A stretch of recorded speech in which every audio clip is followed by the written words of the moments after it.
NEET 2025 Sini ഉജ്ജലയുടെ topper സീരീസിൽ ഇന്ന് നമ്മുടെ കൂടെയുള്ളത് റേച്ചൽ ബിനു ആണ്. റേച്ചൽ നമ്മുടെ നീറ്റ് ടോപ്പർ മാത്രമല്ല, ജെഇ ടോപ്പ് സ്കോററും കൂടിയാണ്. നീറ്റ് എക്സാമിന് കയറുമ്പോൾ ഞാനൊരു 70 ഉറപ്പിച്ച് തന്നെയാണ് കയറിയത്. പക്ഷെ എക്സാം എഴുതി എക്സാം ഹാളിൽ നിന്ന് ഇറങ്ങുമ്പോൾ എല്ലാം കൈവിട്ടു. ഇനിയിപ്പോ ജെഇ സ്കോർ വെച്ച് എവിടെയെങ്കിലും കയറാം, അങ്ങനെ ഒരു മൈൻഡ് സെറ്റ് ആയി. അപ്പോഴാണ് മിസ്സുമാര് വിളിച്ചിട്ട് പറഞ്ഞത് ഓൾ ഇന്ത്യ ലെവല് ടഫായിരുന്നു ആൻഡ് എനിക്ക് കിട്ടിയ സ്കോർ ഒരു സേഫ് സ്കോർ ആണ്. ഇപ്പൊ ഞാൻ ഭയങ്കര ഹാപ്പിയാണ് അതുകൊണ്ട്. റേച്ചൽ അപ്പൊ നമ്മുടെ ടർബോ ബാച്ചിലായിരുന്നല്ലോ ഉണ്ടായിരുന്നത്. അപ്പൊ ടർബോ ബാച്ചിനെ കുറിച്ച് എന്താണ് റേച്ചലിന്റെ അഭിപ്രായം? ടെർബോ ബാച്ച് എന്ന് പറഞ്ഞാൽ എല്ലാവരും ഒരു 720 എയിം ചെയ്ത് പോകുന്ന ഒരു ബാച്ചാണ്. ആൻഡ് അതിന്റെ ഒരു പവറും ഡ്രൈവും ആ ബാച്ചിൽ എപ്പോഴും ഉണ്ടായിരുന്നു.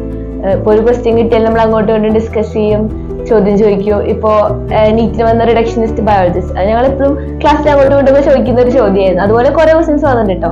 പിന്നെ കെമിസ്ട്രിയിലാണെങ്കിൽ P block and D and F, പിന്നെ അനലിറ്റിക്കൽ, ഇതൊക്കെ ചോദിച്ച് പഠിക്കുന്ന ഒരു ചാപ്റ്റേഴ്സ് ആണ്.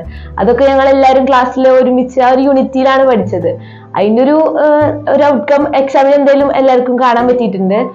ആൻഡ് എല്ലാവരും സെൽഫ് കോമ്പീറ്റന്റ് ആയിരുന്നു. അവിടെ കോമ്പറ്റീഷൻ ഉണ്ടായിരുന്നു, അതൊരു ഹെൽത്തി കോമ്പറ്റീഷൻ ആയിരുന്നു. ആൻഡ് അതിന്റെ ഒരു ഇതായിട്ട് എല്ലാവർക്കും ഒരു സേഫ് സ്കോർ കരസ്ഥമാക്കാൻ പറ്റിയിട്ടുണ്ട് ഈ വട്ടം. ഇനി റേച്ചലിന്റെ എക്സ്പീരിയൻസ് ചെയ്യുന്ന 2026 നീറ്റ് റിപ്പീറ്റ് ചെയ്യാൻ പോണ കുട്ടികളോട് എന്താ പറയാനുള്ളത്? നീറ്റ് 2026 ടഫോ ഈസി ആയിക്കോട്ടെ, ഫോക്കസ് ചെയ്ത് കൺസിസ്റ്റന്റ് ആയിട്ട് പഠിക്കുക, ഒരു വിന്നർ മൈൻഡ് സെറ്റ്, ഇതൊക്കെയാണ് ഏറ്റവും ഇമ്പോർട്ടന്റ് ആയ കാര്യങ്ങൾ. പ്രിപ്പറേഷൻ ടൈമിൽ കുറെ അപ്സ് ആൻഡ് ഡൗൺസ് ഒക്കെ ഉണ്ടാവാം, എനിക്കും ഉണ്ടായിരുന്നു. ആ ടൈമിൽ നമ്മുടെ ഫാമിലിയും ഫ്രണ്ട്സ് ആൻഡ് ഇവിടുത്തെ ടീച്ചേഴ്സ് എല്ലാവരും നമുക്കൊരു സപ്പോർട്ട് ആയിട്ടുണ്ടാവും. ആ ഒരു സപ്പോർട്ട് ഉണ്ടെങ്കിൽ എത്ര വലിയ എക്സാം ആണെങ്കിലും നമുക്കത് ഓവർകം ചെയ്ത് പോകാൻ പറ്റുന്നതേ ഉള്ളൂ. എനിക്ക് അതിനൊരു സപ്പോർട്ട് കിട്ടിയതുകൊണ്ടാണ് എനിക്ക് നിങ്ങളത് ഷെയർ ചെയ്യാൻ പറ്റുന്നത്.